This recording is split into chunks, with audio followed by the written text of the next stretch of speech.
महाराज जी, आजकल देखा जा रहा है कि लोग कहीं से भी लड्डू गोपाल गोपाल जी खरीद कर घर में रख लेते हैं। लेकिन क्या इसके लिए कोई विशेष विधि या नियम होते हैं जिनका पालन करना जरूरी है? और अगर नियम ना माने जाए तो क्या इसका असर भी होता है? देखिए, हमारे घर में यदि पहले से लड्डू गोपाल जी विराजमान हैं तो आकर्षित होकर कहीं से भी लड्डू गोपाल जी दूसरे न ले आइए। क्योंकि मंत्र, मूर्ति, माला, पुस्तक और आसन ये बार बार नहीं बदलना चाहिए। ये जितना पुराने होंगे उतने ही असरकारक होंगे। आप जिस माला से जप करते हैं उसको लंबे समय तक रखिए, जिस पुस्तक से पाठ करते हैं उसको लंबे समय तक रखिए। तो पहली बात तो यह है कि यदि आपके घर में ठाकुर जी विराजमान है तो आप ना लाएं।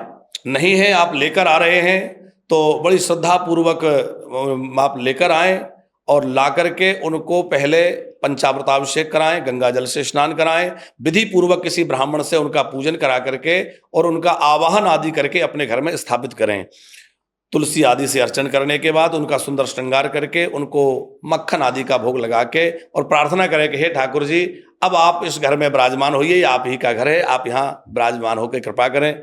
यदि आप शास्त्र विधि से उतना पूजन नहीं भी कर पा रहे हैं तो कोई अपराध नहीं लगेगा, दोष नहीं लगेगा।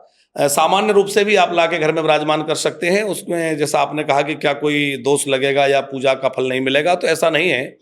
पर शास्त्र विधि से स्थापना होती है, क्योंकि घर में किसी भी मूर्ति की प्राण प्रतिष्ठा का विधान नहीं है।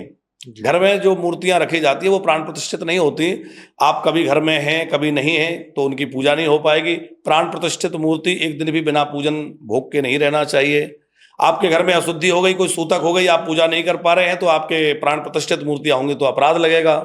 इसलिए घर में रखने वाली मूर्तियों में प्राण प्रतिष्ठा नहीं होती, लेकिन विधि पूर्वक उनका अभिषेक आदि होकर के, आवाहन होकर के और उनको स्थापित करना चाहिए। तो शास्त्र विधि से करें तो बहुत अच्छा है। सामान्य भी रूप से रख सकते हैं और पूजा सेवा करें, क्योंकि भाव यदि आपका निर्मल है तो ठाकुर जी खूब कृपा करेंगे और आपके घर में बैठ करके आनंद करेंगे। महाराज जी, जैसे होता ये है कि लड्डू गोपाल को रखा गया, डेली भोग लगा रहे हैं।